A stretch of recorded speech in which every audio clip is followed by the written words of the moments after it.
Cratera de Vicente Pires. Governo afirma que o buraco foi provocado por uma rede clandestina de água. Lamaçal, quem passa pela Galeria dos Estados precisa fazer um verdadeiro malabarismo para seguir viagem. Feminicídio, mulher é morta a facadas em Sobradinho. O principal suspeito é o ex-companheiro dela. E mais, projeto que altera o traçado do Autódromo de Brasília gera críticas de pilotos e especialistas. Boa noite, eu sou a Carolina Vilela e o Band Cidade, segunda edição, está no ar com as principais notícias do dia. Seja bem-vindo.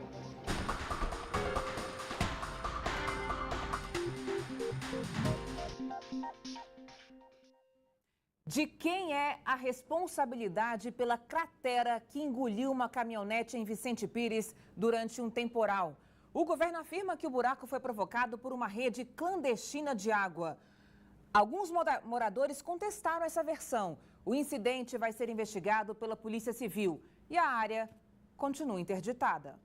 Um dia depois do temporal que atingiu Vicente Pires, o que não faltou foi trabalho. Uma retroescavadeira foi usada e diversos funcionários tentavam consertar os estragos deixados pela chuva. O José até parou para conferir o que estava sendo feito. Ele torce para que a situação na região mude, até porque toda vez que chove é a mesma história. Essa rua aqui, ó, eu já salvei várias gente aqui, já salvei mulher aqui, já salvei gente aqui, mulher atravessa essa água aqui, lá dessa, muito forte aqui. Mulher cai ali, dessa aqui, eu já peguei mulher, já salvei gente ali várias vezes aqui. Na quadra 2 da Rua 3, os moradores tiveram de desviar o caminho para não cair no buraco deixado pela enxurrada. É horrível, né? A gente querer passar e não poder passar, né? O que vai fazer, né? Só tem esse caminho, todo lugar que enche. A gente tem medo, é o jeito de parar e não rodar, né? Aí a gente fica parado até dar uma escoada na água para depois a gente voltar à atividade de novo. Quem não teve a chance de escapar do buraco foi essa caminhonete. As imagens chocaram os brasilienses nesta terça-feira. O carro foi engolido pela cratera. O casal de idosos que estava dentro do carro foi salvo por pessoas que passavam pelo local. Foi preciso fazer uma corrente humana para resgatar marido e mulher, que por muita sorte não ficaram feridos. A Polícia Civil vai investigar as causas do incidente aqui na Rua 3. O GDF chegou a afirmar que o problema ocorreu por causa de uma ligação clandestina que teria sobrecarregado a rede de águas pluviais. O Kleber, que mora na região há 15 anos, não acredita nessa versão. Ligação clandestina só se for do governo anterior, entendeu?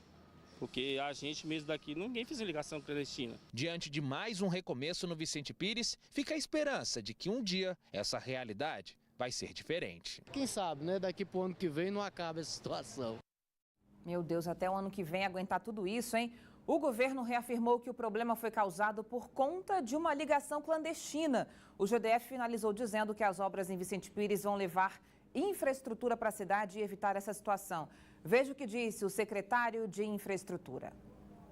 Quando nós estávamos executando a nossa rede de diâmetro 1.200 milímetros, nós nos deparamos com uma rede de 600 milímetros que não foi construída por nós e que no projeto ela está prevista como uma rede de 1.000 milímetros. Então nós consideramos aquela rede como uma rede irregular porque ela não obedece à boa técnica de engenharia, inclusive no que se refere ao dimensionamento hidráulico. Ela deveria ser uma rede de 1.000 milímetros conforme está previsto no projeto. Não sabemos quem executou, não consta no nosso cadastro, mas podemos afirmar o seguinte: aquela rede não poderia ser de 600 milímetros. Se não poderia estar lá, por que o governo não tirou? E é justamente sobre essa cratera que engoliu a caminhonete em Vicente Pires o comentário de hoje de Cláudio Humberto. O buraco no acesso a Vicente Pires é um dos mais dramáticos e revoltantes flagrantes de irresponsabilidade. Deus operou um novo milagre.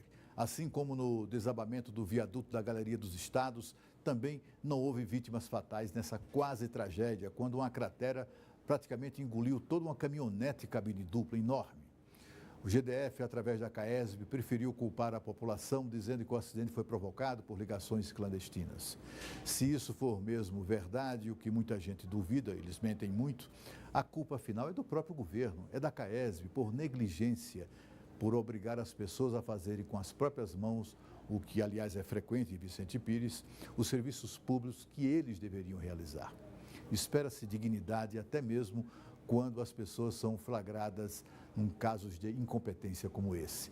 Eles deveriam era pedir desculpas pela própria incapacidade até criminosa, em vez de tentar tirar o corpo fora. Atenção, porque vem mais chuva forte por aí. O Instituto Nacional de Meteorologia emitiu hoje à tarde um alerta de chuvas fortes para todo o Distrito Federal nos próximos dias, hein? Há possibilidade de ventos intensos entre 40 e 60 quilômetros por hora e chuvas de até 50 milímetros.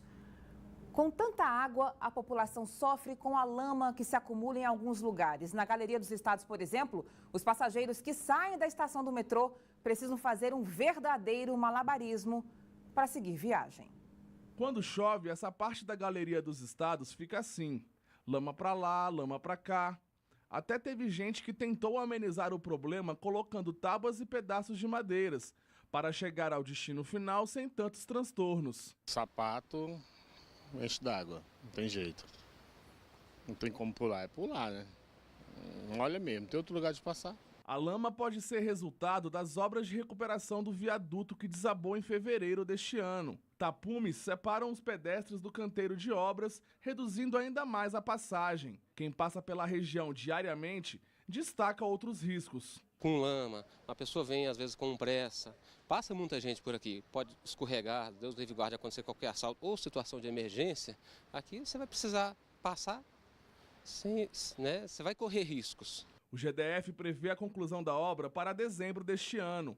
O custo total das obras é de mais de 10 milhões de reais. Apesar disso, os comerciantes que trabalham na galeria reclamam da situação. Tinha passagem de quase 40 mil pessoas aqui, né?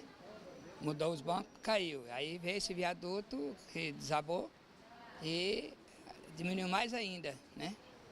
E agora tem essa passagem aqui que está cheio de entulho, de lama, né? E aí o pessoal já diminuiu mais ainda, não engraxa, porque esse que vai passar ali está sujando o sapato novamente, né?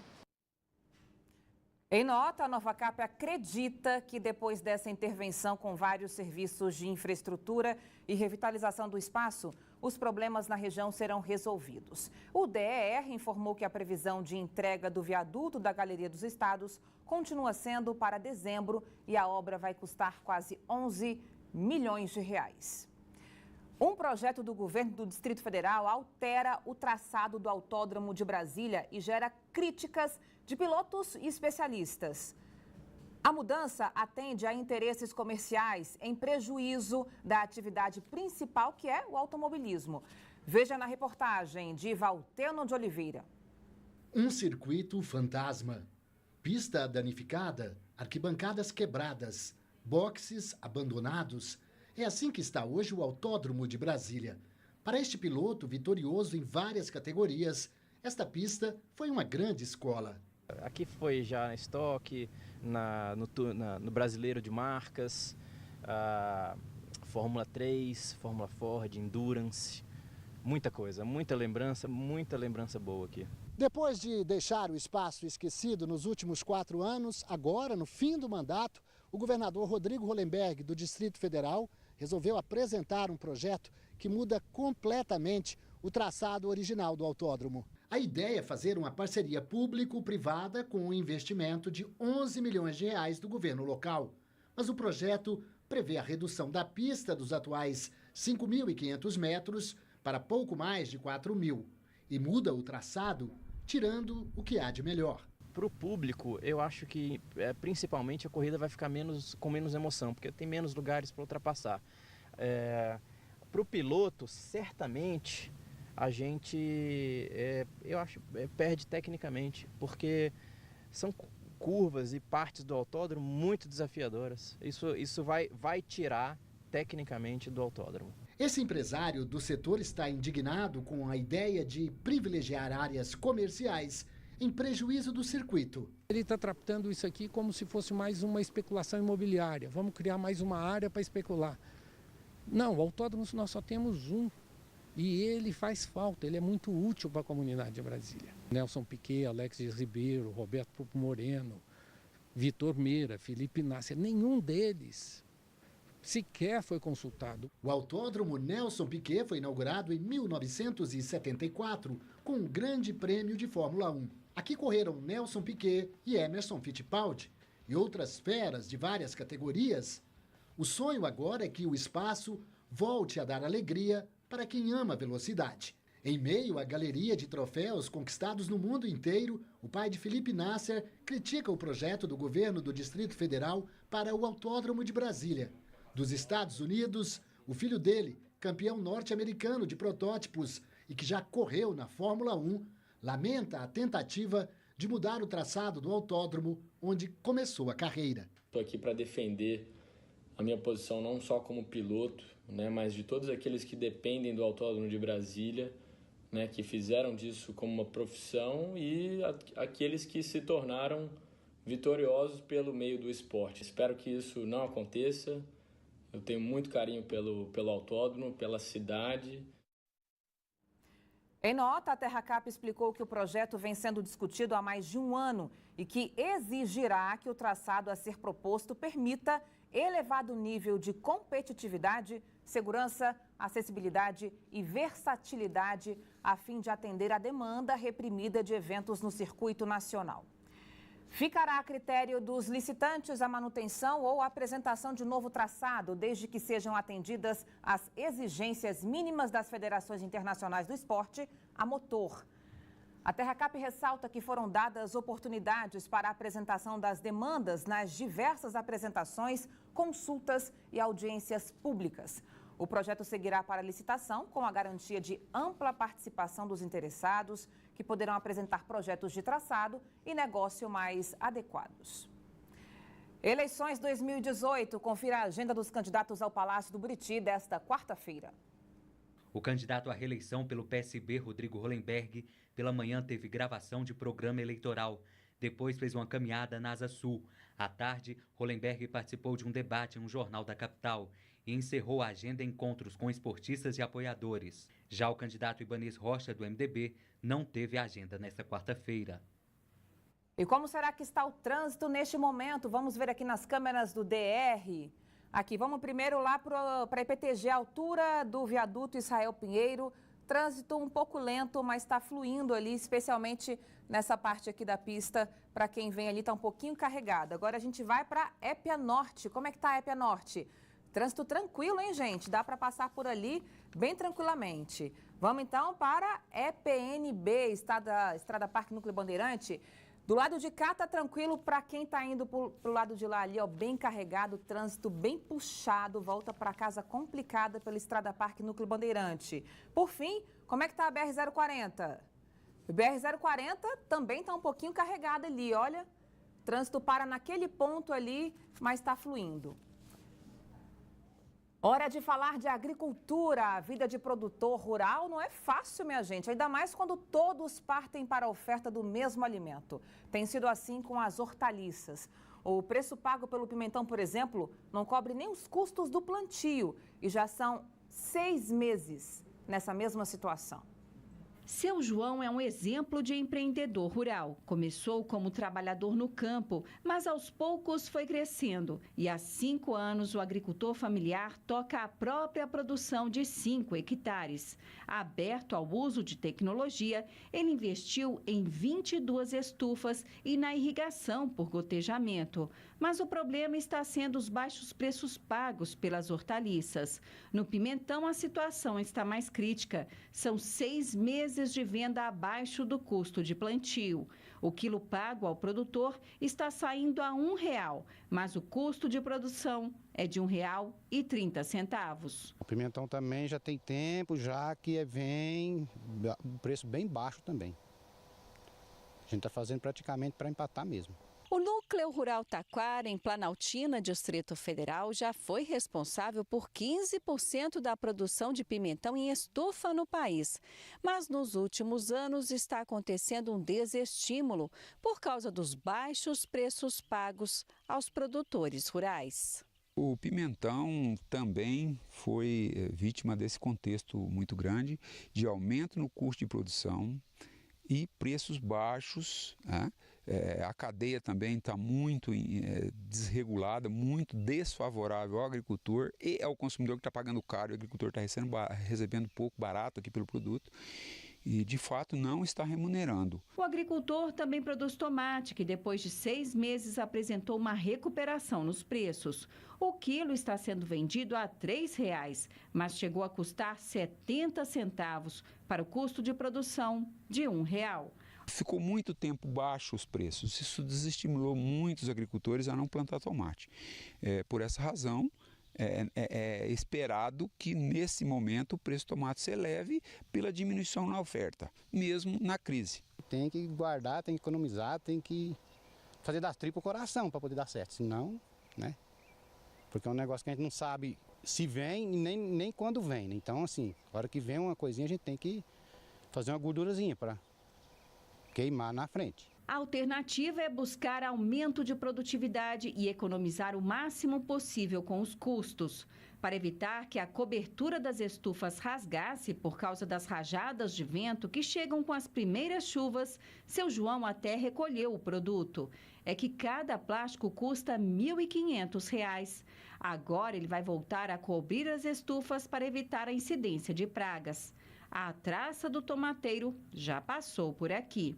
Quando vai ao supermercado, muitas vezes o consumidor não tem ideia das dificuldades que os produtores rurais atravessam para produzir os alimentos. E o preço final destoa muito do recebido no campo.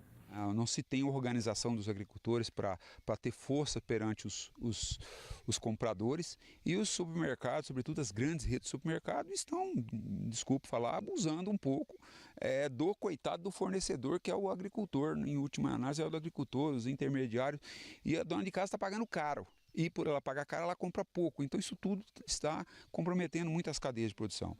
O país precisa rediscutir, inclusive, esse custo de intermediação que está abusivo a nosso modo de ver. Consciente, seu João torce por uma relação de mercado mais justa. Tem 6 meses que a gente está trabalhando praticamente no vermelho. Agora que deu uma melhoradinha. Então a gente espera que continue, né, para que seja bom para ambas as partes. Não só para a gente também, porque tem um consumidor final lá no final que sempre paga muito caro também. Se for muito bom para a gente, de repente fica, o pessoal, a classe mais pobre não dá conta de comer tomate também. Crianças que estão afastadas dos pais biológicos enquanto a justiça decide o futuro delas, agora podem ser acolhidas por uma família. Os detalhes com Cláudio Marcos, direto aqui do estúdio da Band News FM. Cláudio, boa noite para você.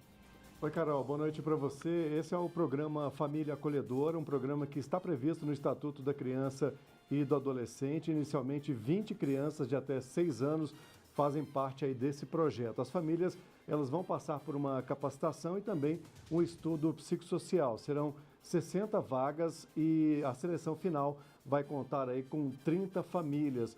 Nós conversamos com as responsáveis pelo projeto. Elas disseram que esse programa é importante porque essas crianças estão aí à espera de uma solução, à espera de uma adoção.